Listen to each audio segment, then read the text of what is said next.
তেলেনী অঞ্চলত অব্যাহত আছে ব্ৰহ্মপুত্ৰ নদীৰ খুঁটি খাৰৈ নৈৰ প্ৰবল গৰাখহনীয়া। প্ৰতি বছৰে খাৰৈ নৈৰ গৰাখহনীয়াত যা গৈছে তেলেনী অঞ্চলৰ ৰাইজৰ শ শ বিঘা কৃষিভূমি। তেলেনী অঞ্চলৰ পূব দিশত গৰাখহনীয়া ৰোধৰ বাবে কোটিটকীয়া প্ৰজেক্টৰ কাম প্ৰায় সম্পূৰ্ণ হৈছে যদিও পশ্চিম দিশত অব্যাহত আছে খাৰৈ নৈৰ তীব্ৰ খহনীয়া। অসম চৰকাৰৰ জলসম্পদ বিভাগৰ নৱনিযুক্ত মন্ত্ৰী পীযুষ হাজৰিকাক খহনীয়া অঞ্চল পৰিদৰ্শন কৰি গৰাখহনীয়া ৰোধৰ বাবে ক্ষীপ্ৰতাৰে ব্যৱস্থা গ্ৰহণ কৰিবলৈ অনুৰোধ জনাইছে স্থানীয় ৰাইজে।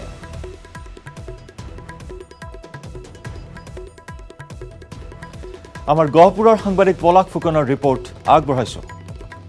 পশ্চিম তেলেনীত মই বৰ্তমান উপস্থিত আছোঁ আৰু ইয়াৰ পৰা যদি পূব অংশলৈ আমি চাওঁ তাত কিন্তু কোটিটকীয়া এটা বান ৰোধ যি গৰাখহনীয়া ৰোধৰ প্ৰজেক্ট ইতিমধ্যে কাম প্ৰায় সম্পূৰ্ণ হওঁ কিন্তু তাৰ পৰা কিছু আগত অৰ্থাৎ পশ্চিম তেলেনীত কিন্তু এতিয়া তীব্ৰ গৰাখহনীয়াই কালৰূপ ধাৰণ কৰিছে। মই সঠিক ঠাই দেখাব এই মুহূৰ্তত। এইখন হৈছে ব্ৰহ্মপুত্ৰ নৈ আৰু এই নৈতে আচলতে এতিয়া ৰাইজ ওলাই আহি দিনৰ দিনটো চিন্তা কৰি বহি থাকিবলগীয়া অৱস্থাৰ সৃষ্টি হৈছে, কাৰণ গৰাখহনীয়াই তেওঁলোকক জুৰুলা কৰি পেলাইছে। প্ৰতিদিনে গৰা খহিয়ে আছে, যাৰ ফলত তেওঁলোকৰ যি কৃষিভূমি আছিল সেয়া সংকুচিত হৈ আহিছে।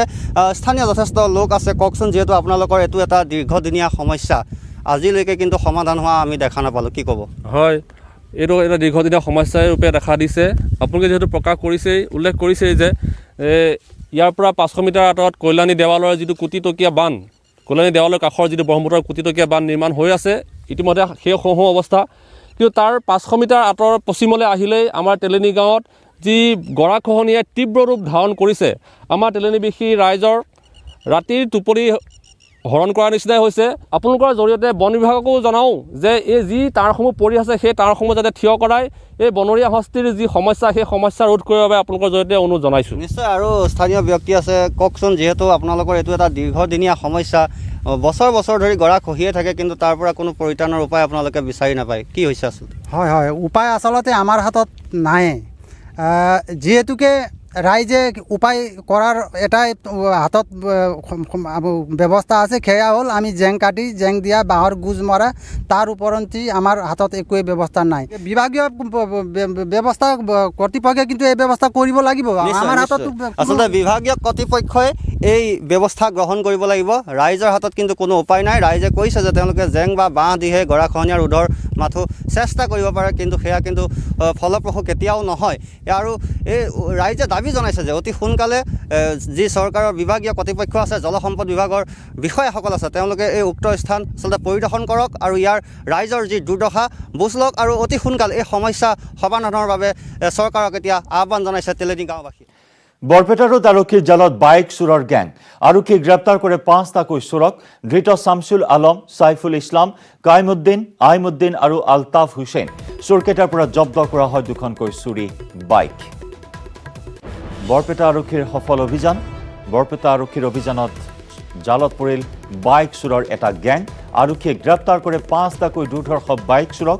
ধৃত শামছুল আলম, সাইফুল ইছলাম, কাইমুদ্দিন, আইনুদ্দিন আৰু আলতাফ হুছেইন।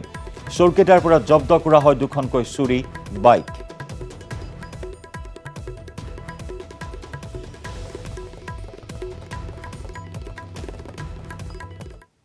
আমি যোৱা ৰাতি 5জন মটৰচাইকেল চোৰ কৰায়ত্ব কৰিছোঁ আৰু এতিয়ালৈকে আমি 3খন মটৰচাইকেল জব্দ কৰিছোঁ। চোৰকেইটা কি নাম? চোৰকেইটা শামছুল আছে, কাইমুদ্দিন আছে, আইমুদ্দিন আছে, সাইফুল আছে আৰু আলতাফ হুছেইন। এওঁলোকৰ 3জন পানবাৰী চিৰাং ডিষ্ট্ৰিক্ট আৰু বাকী 2জন বঙাইগাঁও। কি বাইক চুৰি কৰিছে? বাইক চুৰি কৰিছে। জনতা ভৱনত কোভিড ভেকচিনেশ্যন সম্পৰ্কীয় বিশেষ বৈঠক।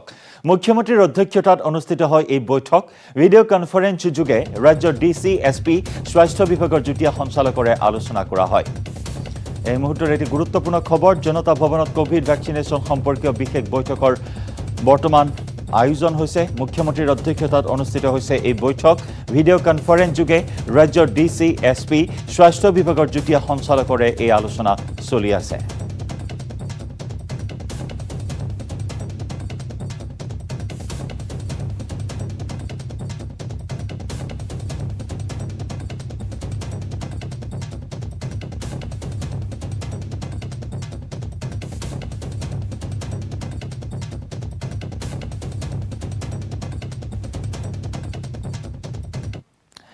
দিল্লীত বাহত প্ৰাক্তন মুখ্যমন্ত্ৰী সৰ্বানন্দ সোণোৱাল কেন্দ্ৰীয় নেতৃত্বই তাৎক্ষণিকভাৱে দিল্লীলৈ মাতি পঠোৱাৰ পিছতে দিল্লীলৈ ৰাওনা হয় সৰ্বানন্দ সোণোৱাল প্ৰাক্তন মুখ্যমন্ত্ৰীগৰাকীক কেনেকৈ ক'ত সংস্থাপন কৰা হ'ব সেই লৈ আলোচনাৰ বাবে মাতি পঠিয়াইছে কেন্দ্ৰীয় নেতৃত্বই ৰাজ্যত বিজেপিৰ দ্বিতীয়খন চৰকাৰ হিমন্ত বিশ্ব শৰ্মাৰ নেতৃত্বত দিয়াৰ কথা স্পষ্ট হোৱাৰ পিছতে চৰ্চা চলিছিল কি হ'ব সৰ্বানন্দ সোণোৱালৰ ৰাজ্যসভাৰ সাংসদৰ পৰা বিধায়ক তথা এতিয়া বিধানসভাৰ অধ্যক্ষ হোৱা বিশ্বজিৎ দৈমাৰীৰ খালী হৈ থকা আসনখনৰ পৰা ৰাজ্যসভাৰ সাংসদ হিচাপে জয়ী কৰাই সৰ্বানন্দ সোণোৱালক স্থান দিব পাৰে সম্প্ৰসাৰণ হ'বলগীয়া কেন্দ্ৰীয় মন্ত্ৰীসভাত বিজেপি কেন্দ্ৰীয় নেতৃত্ব তথা প্ৰধানমন্ত্ৰী মোদীয়ে এই কথা ইতিমধ্যেই আওপকীয়াকৈ জনাইছে কিন্তু প্ৰাক্তন মুখ্যমন্ত্ৰীগৰাকীয়ে কৈছিল ৰাজ্য এৰি যাব বিচৰা নাই তেওঁ সোণোৱালৰ মতক সন্মান জনাই পুনৰ ৰাজ্যিক বিজেপিৰ সভাপতিৰ পদো দিব পাৰে সোণোৱালক একেদৰে বিজেপিৰ এক ব্যক্তি এক পদ নীতিৰে মুখ্যমন্ত্ৰী হিমন্ত বিশ্ব শৰ্মাৰ ঠাইত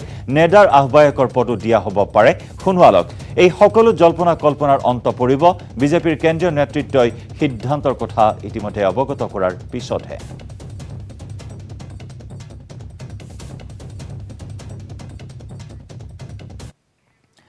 মৰিয়নি গ্ৰামাঞ্চলত বৃদ্ধি পাইছে কোভিড সংক্ৰমণ বহু কেইগৰাকী লোকে ইতিমধ্যে মৃত্যুক আঁকোৱালি লৈছে বহু লোক জ্বৰ কাহত আক্ৰান্ত হৈ থকাৰ পাছতো ঘৰতেই থাকি কোভিড পৰীক্ষা নকৰাত এক ভয়ংকৰ পৰিস্থিতিৰ দিশে গতি কৰাৰ সম্ভাৱনা দেখা গৈছে মৰিয়নিৰ চেলেংহাট নামচিচু অঞ্চলত আনহাতে গ্ৰামাঞ্চলৰ অধিকাংশ লোকে মাস্ক পৰিধান নকৰাৰ লগতে সামাজিক দূৰত্ব মানি নচলাত কোভিড সংক্ৰমণ ক্ৰমাৎ বৃদ্ধি পাইছে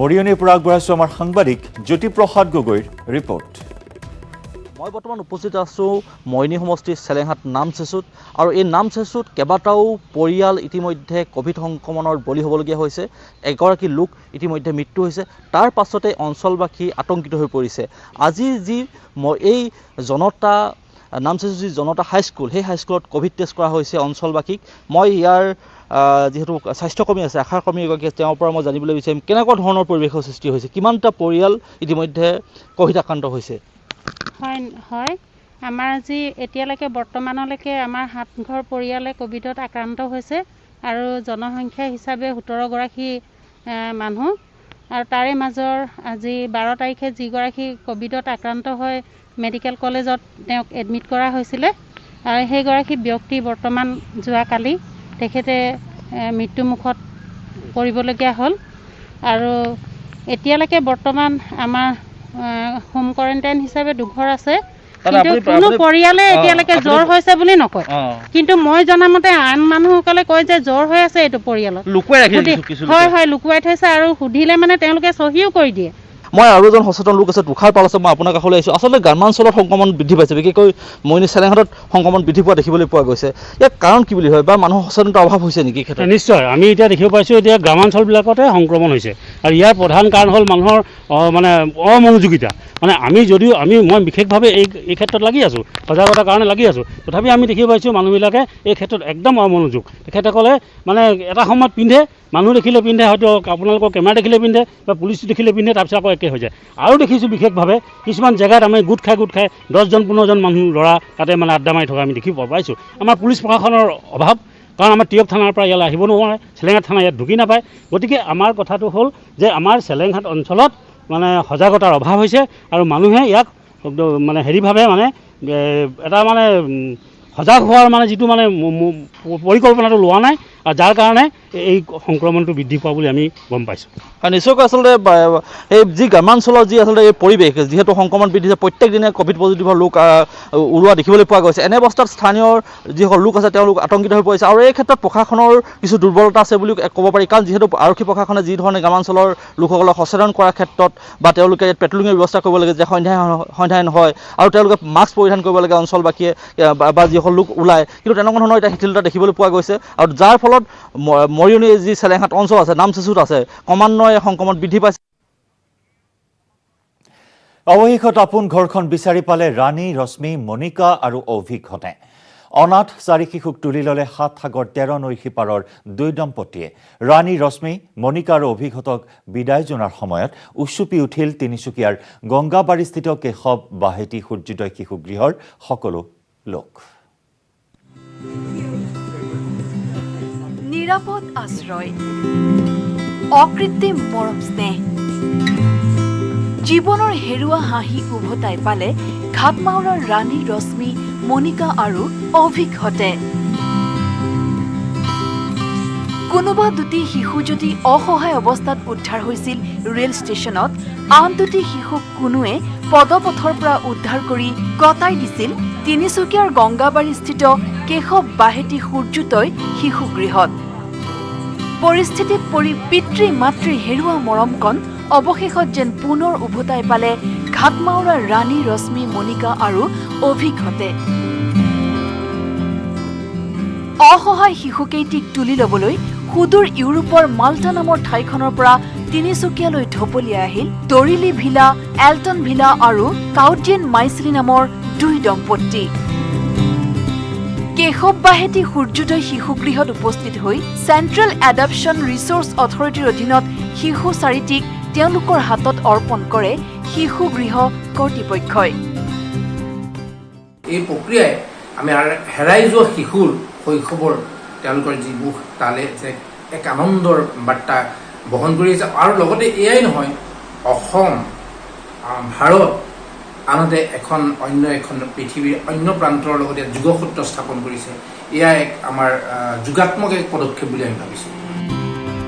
এই শিশুগৃহতে জীৱনৰ আদিপাঠ আৰম্ভ কৰিছিল ৰাণী ৰশ্মি মণিকা আৰু অভিঘটে।